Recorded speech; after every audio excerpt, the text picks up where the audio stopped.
සාදරයෙන් පිළිගන්නවා travel with us YouTube channel එකට. අද මම යන්නේ ඩෙල්ෆ් වලට.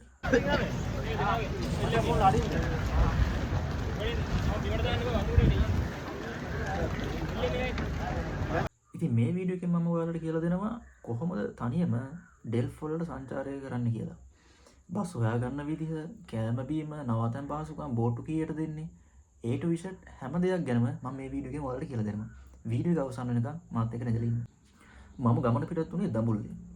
දඹුල්ලට බදුල්ලේ ඉඳලා එනවා ජාපනයේ බස් එකක්. හරියටම 12:10 වගේ අතරතුර බස් එකක් එනවා. සීට් නම් තිබෙන්නේ නැහැ. සීට් නම් ඔක්කොම ෆුල්. හැබැයි මිහින්තලයට යනකම් ෆුට්බෝඩ් එක යනකම් ඉඳගෙන තමයි ගියේ. මිහින්තලේ මට සීට් එකක් හම්බුණා. ඊට පස්සේ මිහින්තලෙන් කණ්ඩ නතර කරලා එතනින් පාන්දර කාලා එහෙම ගියා යාපනයට. යාපනයට යද්දි කොහොම හරි පාන්දර 4:50 වගේ වුණා. සාමාන්‍යයෙන් දඹුල්ලේ ඉඳලා යාපනයට ටිකට් එක එක්කෙනෙකුට වුණේ 1140ක් වගේ වුණේ. අනික බස් එකත් වේගෙන් ගියා. කොහෙම අතරමඟ නතර කරේ නැහැ. එහෙනම් පාන්දර කොහම හරි 4:50 වගේ වෙද්දි යාපනයට ළඟ වෙන්න පුළුවන් වුණා. ඊට පස්සේ පොඩ්ඩක් මම යාපනයේ ඇවිදලා ඉවර වෙලා 6ට විතර උදේ කඩේකින් ගියා. ඉතින් අපි කාලා 6:00ට ආව කුරිකට්ටුවන් ජැටියට එන බස් එක. CTV බස් එකක් ආවේ. ඒක සාමාන්‍යයෙන් 6:45ට වගේ අද්දනවා.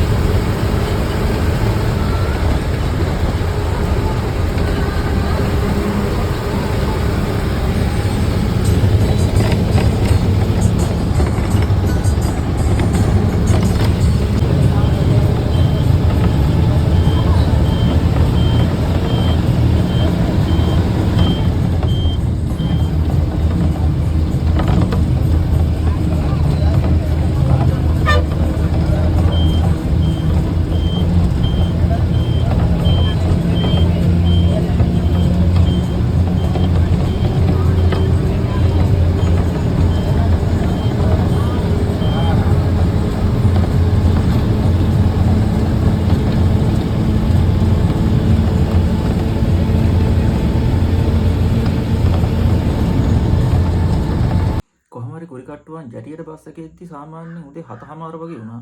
පැයක වගේ ගමනක් තමයි තියෙන්නේ. සාමාන්‍ය බස් ටිකට් එක රුපියල් 200ක් වුණේ එක්කෙනෙකුට. එතකොට එතෙන් 7:00 ආවට පස්සේ ජැටියට ආවට පස්සේ ඔය කුරිකට්ටුවන් ජැටියෙන් තමයි නාගදීපේට ඩෙල්ෆ් වලට කියන තැන් දෙකටම යන්නේ. ඊට අමතරව කචතීතු උපතරත් උතරින් තමයි යන්නේ.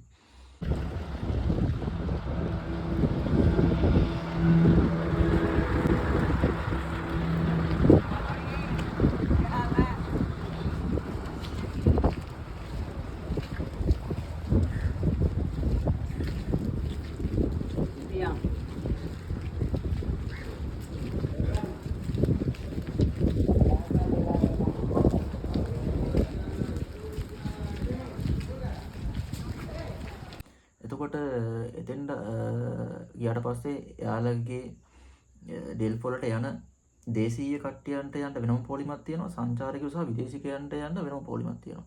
ඉස්සල්ලා මේ නාවික හමුදාවෙන් බෝට්ටු දෙකක් දුවනවා. ඒ දෙකම ෆ්‍රී යන්නේ. එතකොට උදේම යන්න ආපු බෝට්ටුව ආවේ 7:45ට විතර ජැටියට ආවේ නදුන් තාරගේ හරි මොකක් හරි නමක් තියෙනවා.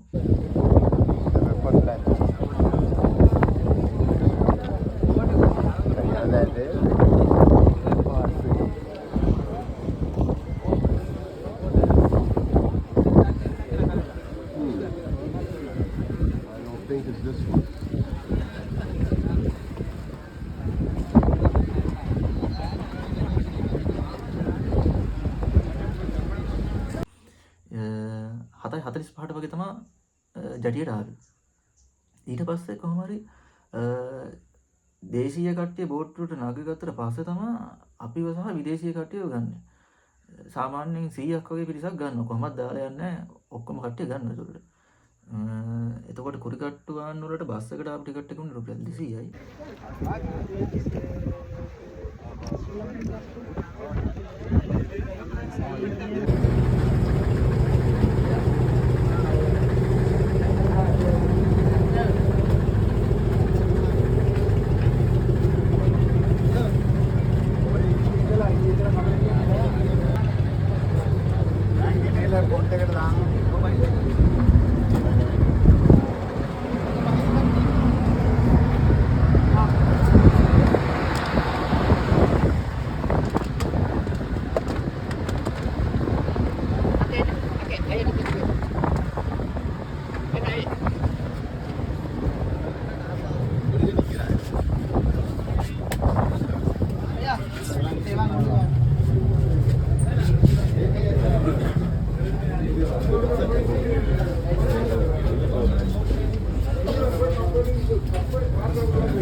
ඉතින් බෝට්ටුව අදන්න ගන්නවා 8යි කාලා 8:30ට වගේ.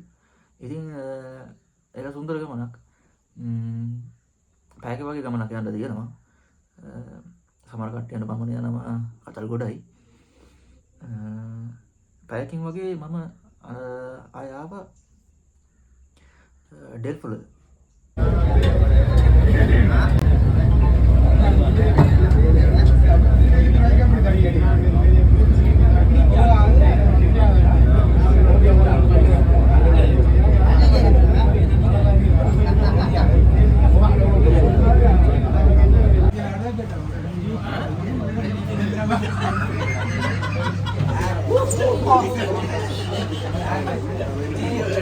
ඉතින් ඩෙල්ෆොලට ආවට පස්සේ මගේ පළවෙනිම දේ වුණේ බොඩිමක් හොයාගන්න එක. ඉතින් ගොඩක් කට්ටිය කරන්නේ ඒ මට ලාභයි කියලා කිව්වේ එහෙ තියෙන ප්‍රාදේශීය සභාවේ නවතින තැනක් දීලා තියෙනවා. එතන ලාභයි කියලා දෙනවා. ඉතින් මම එතෙන් යද්දි ඒක බුක් කරලා ඔක්කොම මොකුත් තිබ්බේ නැහැ. ඊට පස්සේ මට බීච් එක ළඟින්ම සුපිරි තැනක් සෙට් වුණා.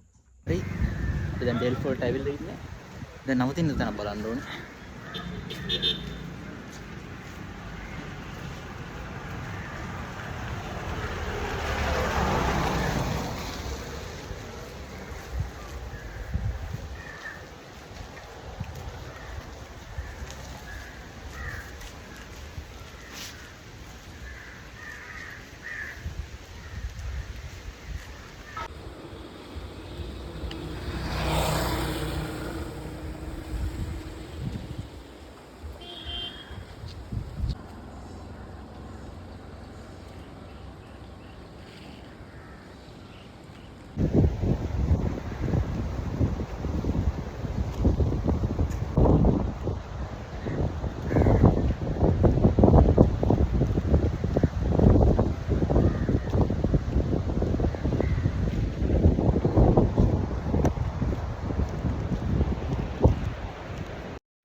Sebastian. Oh, Say hi. hi. Thank you. මේක තමයි මම අද නැවතුණු තැන. bathroom තනිකර එළියේ බීච් එක. මම පෙන්නන්නම් එළියේ view එක කොහොමද කියලා.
ඉතින් ලස්සන බීච් එකක්. මම යන දවසේ නම් වැඩි ටුවරිස්ට්ලා හිටියේ නැහැ. ඔයාලත් පුළුවන් තරම් නවතින්න තැන බලද්දී බීච් එකක් ළඟින්ම නවතින්න බලන්න. මොකද ඒක එහෙන ලේසියි. ඔයාලා නාන්න යන්න එන්න එතන ඔයාලට බෝඩිමේ ඇඳුම් පැනඳුම් තියලා යන්න පුළුවන්. අනික ඒක ටිකක් ආරක්ෂිතයි. ඉතින් මම නැවතුන තැන එකේ ලින්ක් එකක් මම දාන්නම්. ඉතින් රූම් එකේ ප්‍රයිස් එක කිව්වොත් එක රෑයකට මට රුපියල් 1500ක් තමයි වුනේ. හොටෙල්ස් නම් ගොඩක් තියෙනවා. අනික මම සෝලෝ ට්‍රැවල් කරන හින්දා ඉතින් මට අනික බීච් වයිබ් එකක් විඳින්න ඕනලා තිබ්බේ. ඉතින් මම මේ බීච් එක අයිනෙම්ම තනි රූම් එකක් ගත්තා. ඊට පස්සේ මට තිබ්බේ ට්‍රැවල් කරන්න යන්න. ඉතින් ට්‍රැවල් කරන තැන් ගොඩක් තියෙනවා. බයෝ බැක්ටීරියා එක, මෙඩිකල් පොන්ඩ් එක, ග්‍රෝවිං ස්ටෝන් එක, කොයින්ස් ටවර්, එතකොට අශ්‍යෝ, හනුමාපාදය, පිජන් කේජ්, බීච් එක ඔය ගොඩක් තැන් යන්න බලන්න තැන් තියෙනවා. ඉතින් ඔයාට මේවා බලන්න යන්න ඕන්න පුට් සයිකලයක් ගන්න පුළුවන්, ස්කූටියක් ගන්න පුළුවන්, වීල් එකක් ගන්න පුළුවන්. සාමාන්‍ය වීල් එක වගේ යනවා නම් 6000ක් 7000ක් වගේ අතර ගණක් ගන්නවා. පුට් සයිකලයක් ගන්නවා නම් රුපියල් 1500ක් වගේ එනවා. ඉතින් ඔයාට කැමති එකකින් යන්න පුළුවන්. ඉතින් මම නම් මේ ට්‍රැවල් කරන්න ගත්තේ පුට් සයිකලයක්. මොකද ඉතින් මේ දූපතක් හින්දා මට වෙලාවක් තිබ්බා. අනික දූපත අපිට ටයිම් එකක් තියෙනවා. පුට් සයිකලේ තමයි හොඳම.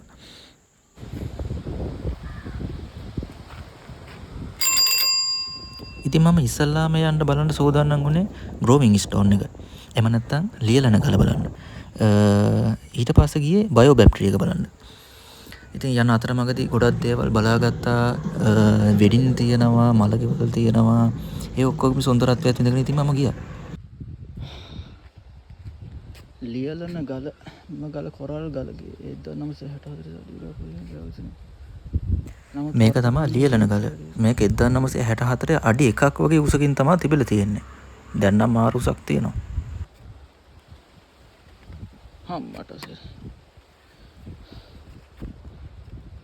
මේ ගලට එහා පැත්තේ පොඩි දේවාලයකුත් තියෙනවා. ඒ වගේම කට්ටිය මේ ගලට මල් මාලා, පුද පූජා හැමදේම පවත්වනවා. මේක පූජනීය ගලක් ලෙස තමයි සලකන්නේ.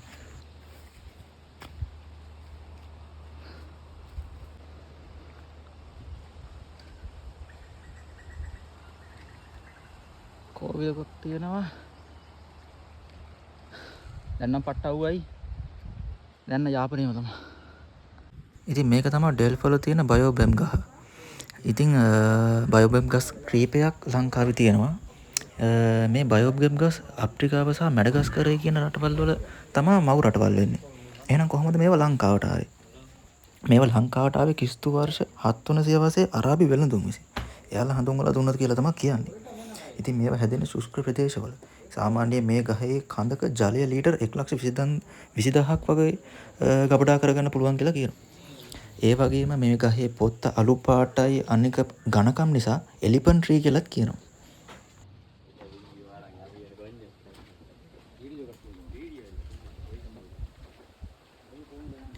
බයෝ බැක්ටීරියා එක ගාවින් මට එහෙ දූපතේ කොල්ලෝ දෙන්නේ සෙට් වුණා. ඉතින් ඒ කොල්ලෝ දෙන්න මාව ආශිව පෙන්නන්න එක්කන් ගියා. එයාලගෙන් බයික් එකේ. ඉතින් මගේ බයිසිකලේ ලොක් කරවෙලා උන් දෙන්නගේ බයික් එකට නැග්ගා. ඉතින් ලස්සන වටපිටාවක් බලාගෙන අශ්වෝ ඉන්න දූපතකට මාව එක්කන් ගියා.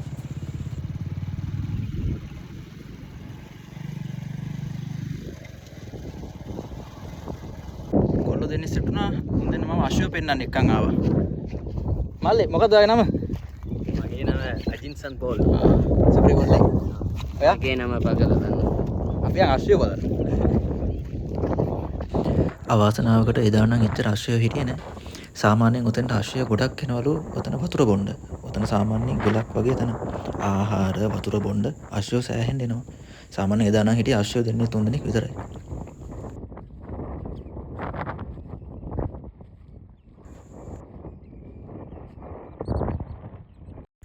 මම ඊළඟට යන්න තීරණය කරේ මේගාමන් බලකොටුවට. එහෙම නැත්නම් ඕලන්ද බලකොටුවට. මේක ඕලන්ද යුගයේ හදපු බලකොටුවක්. එතකොට මේ බලකොටුව හදලා තියෙන්නේ කොරල් පර සහ හුණුගල් භාවිතයෙන් පමණයි. එතකොට මේක ඕලන්ද යුගයේ භාවිත කරපු භාණ්ඩ කාසි වර්ග පවා හම්බෙලා තියෙනවා. එතකොට මේක තට්ටු දෙකක් විදිහට තමයි තිබිලා තියෙන්නේ. එතකොට යට තට්ටුවේ ජනෙල් අනම්මනම් මුකුත් තිබිලා නැහැ. එතකොට මේක ගොඩක් දුරට භාවිතා කරන්න ඇත්තේ සිරකරු දාන්න එහෙම නැත්නම් එයාලගේ අවියාවිත භාණ්ඩ ගබඩා කරන්න වගේ දේවල් වලට තමයි. මේ බැම්ම මෙම ඕලන්ද බලකොටුව පිහිටලා තියෙන්නේ ඩෙල්ෆ් වල හොස්පිටල් එකට පිටිපස්සේ. හොස්පිටල් එකට පිටිපස්සට ගියාට පස්සේ මේ ඕලන්ද බලකොටුව බලා ගන්න පුළුවන්. එතකොට නිදහසේ ඉන්න අශ්වයෝ. එතකොට මේ ඕලන්ද බලකොටුවට පිටිපස්සේ තියෙනවා චර්ච් එක. එතකොට චර්ච් එක ඒත් එක්ක යාළගේ සුසාන භූමිය ඒ ඔක්කොම තියෙනවා. ඉතින් මේක නිරීක්ෂණ කුටියක් විදිහට පාවිච්චි කරලාත් තියෙනවා ඒ කාලේ. ඊට අමතරව මේ දූපතේ හොස්පිටල් එකට අමතරව පොලිසියක් තියෙනවා පොඩි.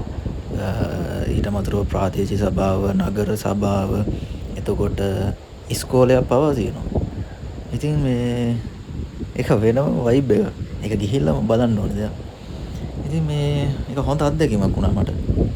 ඉතින් සෝලෝ ට්‍රැවල් කරන්න ගිය තව අභියෝගයකට තිබ්බේ මට ෆොටෝස් වීඩියෝස් ගන්න එක තමයි. ඒක නම් මාරම අමාරු දෙයක්. අනික හුළඟ වැඩි ට්‍රයිපෝඩ් එක පෙරලා ඉන්න බලනවා. ඉතින් කොහොම තමයි මගේ ගමන ගියේ. මේ තැන් ටික ඔක්කොම ටික බලලා ඉවරනට පස්සේ සාමාන්‍ය වෙලාව 3:00 වගේ වුණා. ඉතින් මට ඊට පස්සේ ඕනෙලා තිබ්බේ බීච් එකට ගිහලා නා ගන්න. ඉතින් මං කෙලින්ම ආපහු බෝඩිමට ගියා. බෝඩිමට ගිහිල්ලා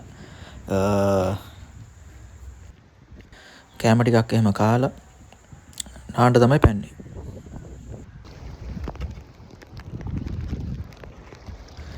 ඉතින් බීච් එකෙත් එවෙලේ කවුරුත් හිටියේ නෑ. ඊට අමතරව බීච් එකේ එහා පැත්තේ පොඩ්ඩක් පොඩි පාකයක් වගේ තියෙනවා. ඊට අමතරව වෙරළාරක්ෂක දෙන්නෙක් ඉන්නවා. ඉතින් බය වෙන්න දෙයක් නෑ, ලොකු ජඹුරක් නෑ. දනිස්සගාවට වගේ තමයි වතුර තියෙන්නේ. සාමාන්‍ය කිලෝමීටර් 1ක් වගේ යනකම් දනිස්සගාවට විතරලු වතුර තියෙන්නේ.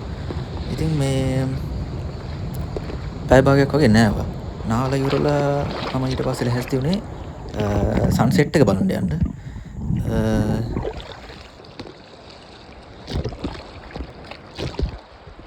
සන්සෙට් එක බලන්න යන්න කලින් අපි තව එක තැනක් බලන්න යමු. ඒක තමයි හනුමාන් පාදේ. සීතා හොයාගෙන හනුමා ලංකාවට ආවට පස්සේ ඩෙල්ෆ් වලටත් ඇවිල්ලා තියෙනවා. මේක තමයි හනුමාන් පාදේ. අඩි 2.5ක් විතර ලොකුයි. එතකොට ඔය සීතා හොයාගෙන ආවට පස්සේ ඒකේ ඖෂධ කන්දෙන් කෑල්ලකුත් මේකට වැටලා තියෙනවා කියලා කියනවා. ඉතින් දුර්ලභ ඖෂධ වර්ගත් මේකෙන් ලේසියෙන් හොයාගන්න පුළුවන් කියලා කතාවකුත් තියෙනවා. ඔය පේනවනේ ඉන්න ආශ්‍රය ගොඩ. මෙහෙ ලංකාවේ හැමතැනම හරක් ඉන්නා වගේ තමයි මේ දූපතේ හැමතැනම ආශ්‍රයෝ තමයි ඉන්නේ.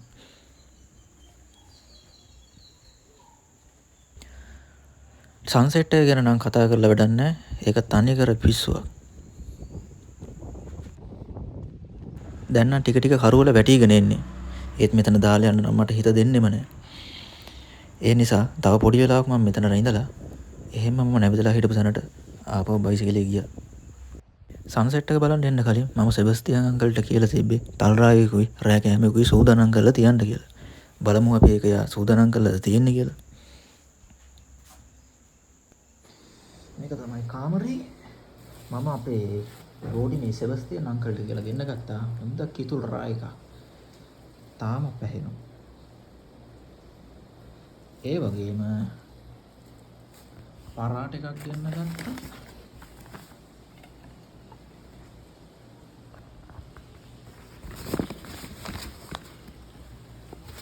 පරාට එකක් ගෙන්න ගත්තා, මාළු එකක් ගෙන්න ගත්තා, ඔම්ලට් එකක් තියෙනවා, සම්බෝල තියෙනවා, ඊට අමතරව රායකට බයිටුත් ගෙන්න ගත්තා. මාළු. මේ ඔක්කොටම උනේ රුපියල් 1000යි. ඉතින් පාඩු නෑ. ඉතින් ඔහොම තමයි මගේ ඩෙල්ෆ් වල දවස ගෙවුනේ. ඉතින් තව කියන්න තියෙන්නේ ඔය ටයිම් එකට අමතරව ආයෙ බෝට්ටුවක් යනවා කුරිකට්ටුවෙන් ජැට්ටුවා ඉඳලා 10:00ට හරි 11 ගන්නට හරි ආයෙ එකක් යනවා ඩෙල්ෆ් දූපතට. මම ඊළඟ දවසේ එහෙම ගෙදර යන්න තමයි හිටියේ. ඒ වුණාට ඊළඟ දවසේ මොකක් හරි ප්‍රයෝජනයක් ගන්න ඕන හින්දා මම හිතන් හිටියා නාගදීපෙත් ගිහිල්ලාම යන්න. ඉතින් මම ඇහුවා සෙබස්තියන් අංකල්ගේ කීයට බෝට්ටුවක් තියෙන්නේ කියලා. ඉතින් එයා කිව්වා උදේ 6:00ට බෝට්ටුවක් යනවලු කුරිකට්ටුවන් ජැටියට. ආයෙ යනවා කිව්වා 11:00ට. ඉතින් මට 11:00ට ගිහිල්ලා වෙලා මට ගෙදර යන්න වෙලාවක් නැති හින්දා මම උදේ 6:00 යන්න තීරණය කරා. ඉතින් මගේ ඩෙල්ෆ් වල සෝලෝ ට්‍රැවල් චාරිකාව මෙතනින් ඉවරයි. මීට අමතරව ඔයාලට මොකක් හරි විස්තරයක් දැනගන්න තියෙනවා නම් කමෙන්ට් සෙක්ෂන් එකේ දාන්න. මම හැම දෙයකටම පිළිතුරු දෙන්නම්. මේ වීඩියෝ එක වටිනවා නම් සබ්ස්ක්‍රයිබ් කරන්න, ලයික් කරන්න. එහෙනම් නාගදීප වීඩියෝේ සෙට් වෙමු.